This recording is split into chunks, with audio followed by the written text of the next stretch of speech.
Nós vamos considerar agora átomos com muitos elétrons. Vamos pensar inicialmente um átomo com 2n elétrons. Portanto, a função de onda vai depender das coordenadas desses 2n elétrons. Vamos pensar inicialmente que a gente vai construir essa função de onda com um produto antissimetrizado desses 2n orbitais atômicos. Vou ter o primeiro orbital, alfa. Depois eu tenho esse primeiro orbital da segunda coordenada, beta, até que eu tenho o enésimo orbital com a coordenada com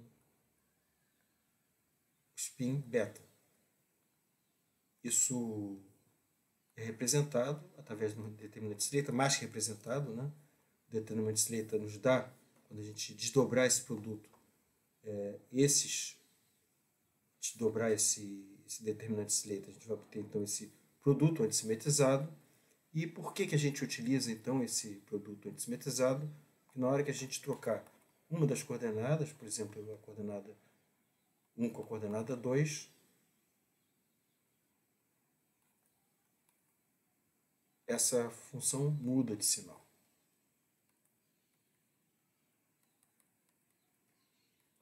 Ou seja, nós estamos considerando que os elétrons são indistinguíveis e são férmions. Essa função é, por construção, uma função que leva em consideração essa propriedade. Agora vamos escrever a hamiltoniana. Vamos pensar num átomo agora de n elétrons. Fica mais fácil de escrever essa hamiltoniana. A hamiltoniana vai ser a parte da energia cinética dos n elétrons, mais a interação colombiana de cada um desses elétrons com o núcleo. E a gente chama esses dois operadores com os operadores de um elétron. Nós vamos ter a interação colombiana entre os elétrons. Eu vou escrever como somatório de I igual a 1 até n, e somatório de J maior do que I até n, de 1 sobre R e J. J maior que I para a gente não contar duas vezes a interação colombiana entre um par de elétrons.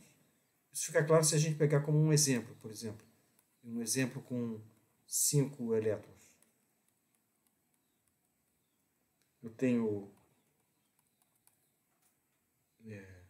o par 1, 2, 1, 3, 1, 4 e 1, 5. 2, 3, 2, 4, 2, 5, 3, 4, 3, 5 e 4, 5. Ou seja, I igual a 1, J maior do que I. Isso aqui, então, deixa mais ou menos claro por que a gente tem que considerar J maior que I nesse somatório. Agora eu vou mostrar para vocês o método de Hartree-Fock, que é uma extensão do método de Hartree, ou seja, considera o modelo de partículas independentes, mas com a hamiltoniana escrita como um produto antissimétrico, não como um produto simples. Nós já vimos o método de Hartree, com a função de onda escrita como um produto simples de orbitais atômicos. Agora nós vamos considerar um produto antissimétrico. A primeira coisa que a gente tem que fazer é determinar quem é o valor médio da energia para essa função de onda, para depois usar o método variacional e ver quem é a melhor função de onda escrita dessa maneira. O valor médio da energia é πh-psi, que vai ser aquele produto antissimetrizado de orbitais atômicos.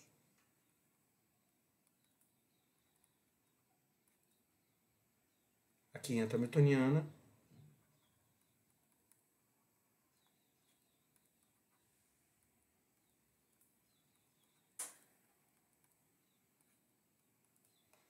Esse é o termo de energia cinética, interação colombiana de cada elétron com o núcleo e interação colombiana entre os elétrons.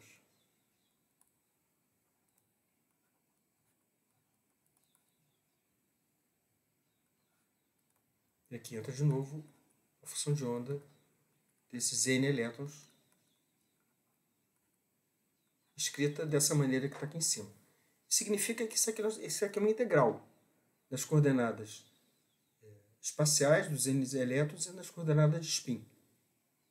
Esse é um desenvolvimento já um pouco mais complicado, eu não vou mostrar os detalhes desse desenvolvimento, mas se a gente fizer isso, nós vamos obter que o valor médio da energia vai ser 2 vezes somatório de I igual a 1 até N de II. Na verdade, eu estou considerando aqui um átomo de 2 N elétrons, de novo, se me perdoam. Então, eu vou ter 2 vezes somatório de J igual a 1 até N de IJ. IJ vai ser a integral em uma coordenada do orbital J, o operador monoeletrônico e o orbital J. É fácil de ver que quando a gente escrever esse produto antissimetrizado nesse valor médio da energia, esses operadores de um elétron vão depender apenas das coordenadas de um elétron, porque ele vai operar apenas em cima de uma dessas coordenadas. Complicado, um pouco mais complicado de ver, são os operadores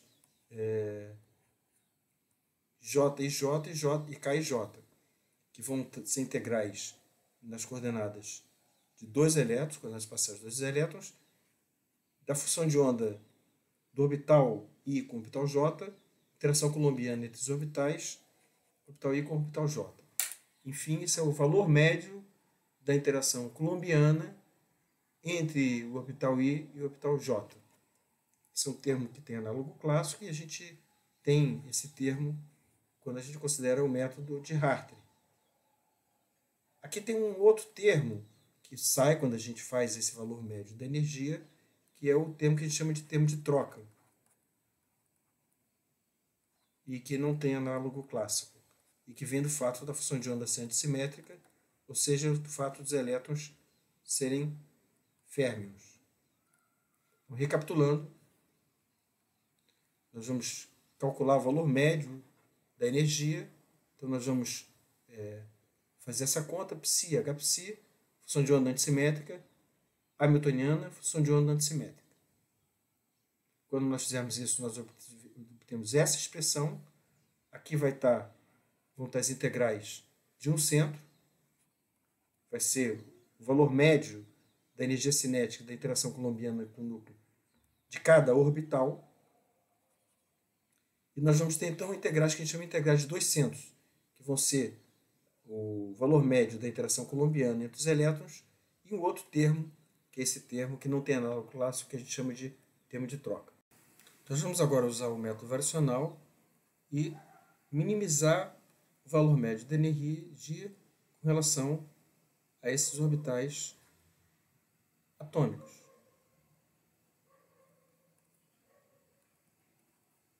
Coisa parecida com o que a gente fez com o método de Hartree. Só que, na verdade, nós vamos trabalhar, normalmente, em química quântica, a gente trabalha com o método de Hartree-Fock. Hutton, onde a gente faz uma expansão dos orbitais atômicos, esses orbitais estão colocados aqui, como uma combinação linear de funções de base.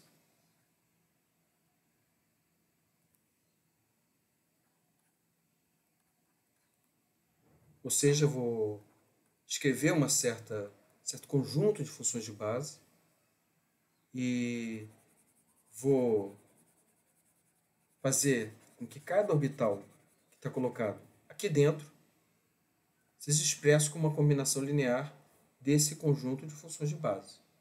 Então, eu vou ter um conjunto de coeficientes C e Ni para cada orbital I. Muito bem. Normalmente, a gente tem 2 tipos de função de base. Uma função de base que a gente chama de base de Slater, que é uma função de base do tipo hidrogenoide, que vai ser um certo coeficiente, que depende da função de base, um certo R elevado a K, que a gente tinha ele, lembra, para matar o comportamento quando R vai a 0, e é elevado a menos alfa Ni R. É uma função tipicamente hidrogenoide. E um outro tipo de base, que é a base gaussiana, base de funções gaussianas, onde esse φ, ou seja, a função de base ni, vai ser escrita como uma certa coeficiente de normalização, r elevado a k, e elevado a menos alfa ni r2. Essa função ela representa, de uma maneira menos adequada, os orbitais atômicos. Essa aqui já tem a cara dos orbitais atômicos, que ela já é a cara dos orbitais que são soluções da equação do átomo de hidrogênio. Mas essas funções gaussianas elas são muito boas para química teórica, química quântica, para trabalhar com moléculas, porque elas, a gente vai ver mais adiante, com elas integrais de 200 saem analíticas. Isso é muito bom, isso traz boas consequências. Então a gente vai aplicar agora o método variacional, minimizando a energia total com relação a cada um desses coeficientes, C e Ni. Ou seja, a gente vai perguntar o seguinte: quando é que o valor médio da energia, que é dado por essa expressão, é mínimo para uma função escrita com uma combinação linear de um certo conjunto de funções de base? Quando é que esses coeficientes desses orbitais colocados nesse determinante nos fornecem um valor médio de energia mínima? E aí nós obtemos essa expressão. Quando faz o método variacional com essa configuração, nós obtemos uma equação que é somatório de F min Cni igual a S min Cni, para cada valor de Ni, para cada orbital Mi. Isso nos conduz a uma matriz, que é a matriz de Fock, vezes a matriz de coeficientes, igual a E, matriz S, aqui na verdade é a matriz E, diagonal, S, C, Mi, matriz C de coeficientes. Então nós vamos chegar no problema de determinantes. Quando eu minimizo a energia com relação a esses coeficientes, é equivalente a resolver esse problema de álgebra linear dessa matriz de Fock com esses coeficientes e a matriz de overlap. Ou seja, recapitulando, quando eu escrevo a função de onda como produto antissimétrico de orbitais atômicos, escrevo os orbitais atômicos como uma combinação linear de funções de base e minimizo a energia total, eu minimizo essa expressão da energia com a função escrita como esse determinante, eu caio num problema de resolver essa equação de álgebra linear, onde F é o determinante F min, C são os coeficientes, para cada coluna é um conjunto de coeficientes de um orbital, e S é a matriz de overlap entre essas funções de base. Muito bem. Antes de prosseguir, isso não é só isso, ainda tem mais um detalhe nessa história.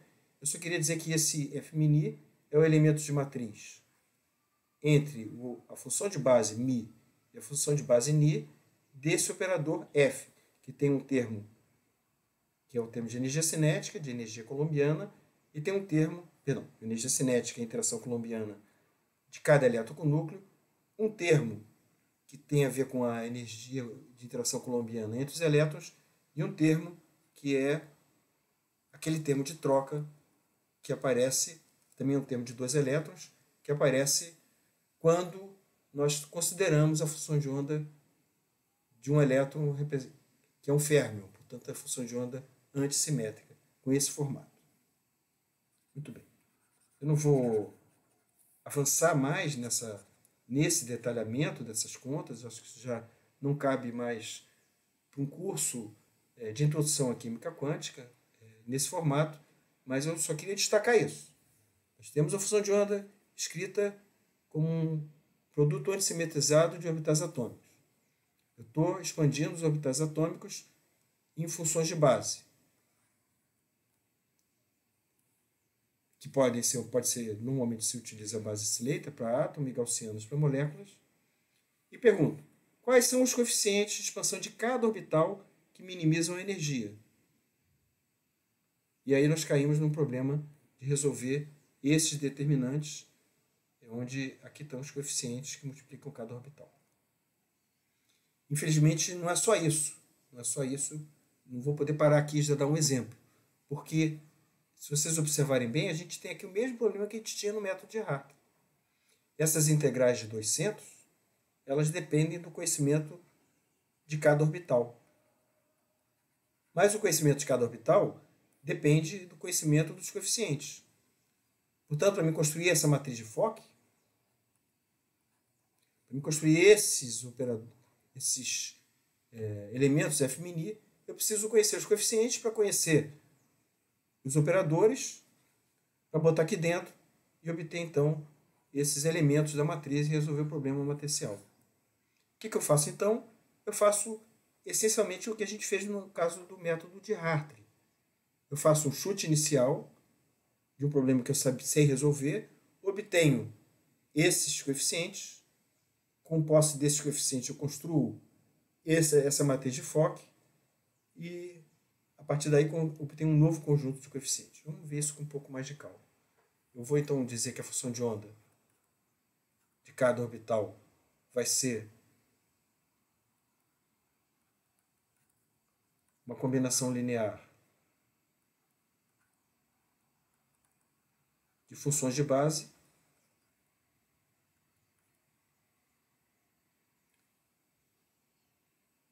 faço um, entre aspas, chute inicial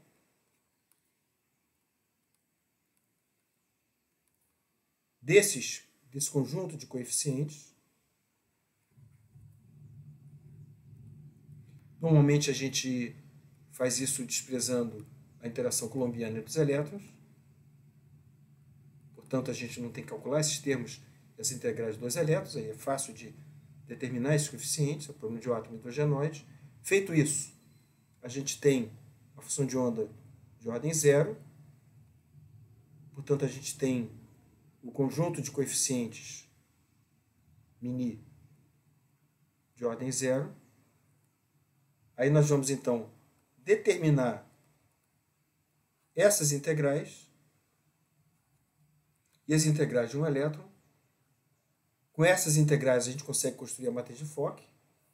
Com essa matriz de Fock a gente consegue obter um novo conjunto de coeficientes e a gente obtém a função de onda depois da primeira iteração, que vai ter um conjunto de coeficientes da expansão das funções de base, do orbital atômico das funções de base obtidas dessa primeira iteração, onde os elétrons já se veem malamente, mas já se veem.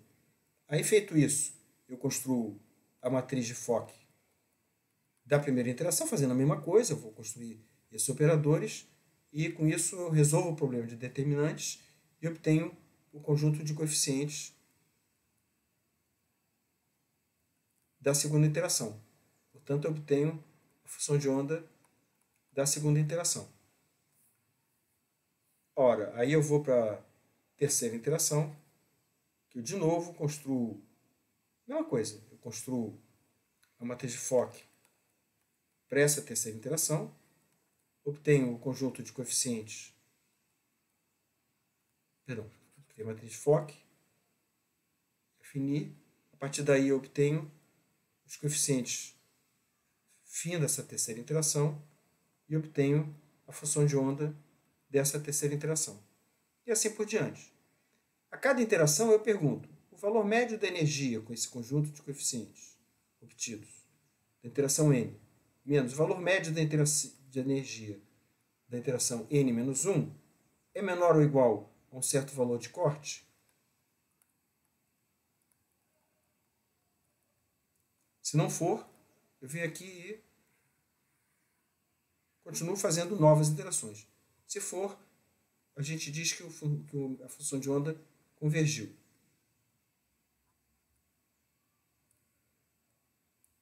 E com isso a gente obtém finalmente esses orbitais convergidos, e com esses orbitais convergidos a gente obteve essa função de onda que a gente chama de função de onda de Hartree-Fock-Hutton. Esse é um método muito utilizado em química quântica. Ele tem algumas limitações, ele tem uma questão de acoplamento spin para moléculas, não para átomos, e também para átomos a gente tem alguns detalhes a discutir, e nós vamos fazer isso no final da parte de moléculas. Mas é poderoso e ele resolve, enfim, tem métodos computacionais que fazem isso e que nos dão a função de onda, então, atômica. Bom, nós vamos pegar agora um exemplo para o átomo de bóron. E é um cálculo de Enrico Clemente, que foi um grande químico quântico, físico atômico, químico quântico, e Carla Rötter. Foi um cálculo da década de 90. O que eles fizeram? Eles expandiram a função do orbital atômico em 6 funções de base, 1, 2, 3, 4, 5, 6. Uma primeira função do tipo 1s, uma função de onda que é a solução do tem o formato da solução da função de onda do orbital atômico para o átomo de hidrogênio, né? Tem E elevado a menos R, e com R elevado a zero, portanto é o formato da função 1s. Vocês lembram disso, né? Vezes o harmônico esférico y00. E aí ele colocou alfa como sendo, primeiro alfa como 6,56, e colocou uma outra função também de tipo 1s, com alfa menos 4,24. Depois ele considerou duas funções do tipo 2s, onde, de novo, eu tenho elevado a menos alfa r, mas eu tenho r elevado a 1, que é o formato da função de onda 2s do átomo de hidrogênio. E aí ele colocou um dos coeficientes como 0,87 e outro coeficiente como 1,41. E ele fez, então, dois orbitais do tipo 2p. Com esses coeficientes que estão colocados aqui. Muito bem, então ele está fazendo expansão de cada orbital atômico, 1s, 2s e 2p, para o átomo de bóron, em termos de funções de base. E esses expoentes, que são os coeficientes que ele dá para o problema, são, digamos assim, uma arte da área, né? Construir uma base para um determinado cálculo tem arte, e essa arte, então, foi evoluindo. Hoje a gente já tem uma série de bases construídas que dão para cálculos diferentes. E aí, então, ele fez... O que ele fez? Ele minimizou a energia com relação aos coeficientes que multiplicam cada função de base. Ele vai escrever a função de onda 1s como certo coeficiente 1, função de base 1, coeficiente 2, função de base 2, coeficiente 3, função de base 3, coeficiente 4, função de base 4. A função de onda 2s também vai ser um somatório de coeficiente vezes essas funções de base. E a função de onda 2p vão ser coeficiente vezes as funções de base 2p. E aqui o que ele faz com a função de onda escrita como uma combinação linear dessas funções de base, ele pergunta quais são os coeficientes que minimizam a energia total. Quais são os coeficientes que fazem com que essa expressão aqui seja mínima. A energia total, psi, Hψ, com a função de onda escrita como um determinante Slater e cada orbital como expansão de orbitais funções de base, quando é que isso minimiza a energia. E ele obtém aqui, olha, quando o orbital 1s for escrito como 0,19 vezes a primeira função de base, 0,82 vezes a segunda função de base, menos 0,036 vezes a terceira função de base e menos 0,00, aqui é 0,0036, aqui é 0,0025 vezes a quarta função de base. Ou seja, quando o orbital 1s for escrito esse coeficiente vezes essa função de base, mais esse coeficiente vezes essa segunda função de base e assim por diante. E a mesma coisa para o orbital 2p. Quando o orbital 2p for 0,215 vezes esta função de base, mais 0,84 vezes esta função de base. Enfim, com isso, ele obteve as funções de os orbitais 1s, 2s e 2p, utilizando o método de Hartree-Fock-Hutton. É claro que isso é feito utilizando o computador. Naquela época, o Clemente trabalhava na IBM e tinha enfim, um laboratório muito conceituado, no lugar onde se fabricavam os computadores da IBM, de grande porte, e ele colocou em série vários computadores de grande porte. Então era o cara, entre aspas, mais rico do mundo em termos de computação. E naquela época a computação era um problema. Eu vou falar sobre essa questão da computação na última aula. Ela está intimamente ligada aos avanços que a gente tem tido na área de química quântica. Muito bem, só para terminar essa nossa semana, eu queria comentar com vocês que a gente, para o átomo de hélio, voltar ao átomo de hélio. Nós, no átomo de hélio, desprezamos a interação colombiana dos elétrons e obtivemos esse valor para a energia total. Lembrando que a energia experimental é essa aqui. Quando nós utilizamos a teoria de primeira ordem, obtemos esse valor.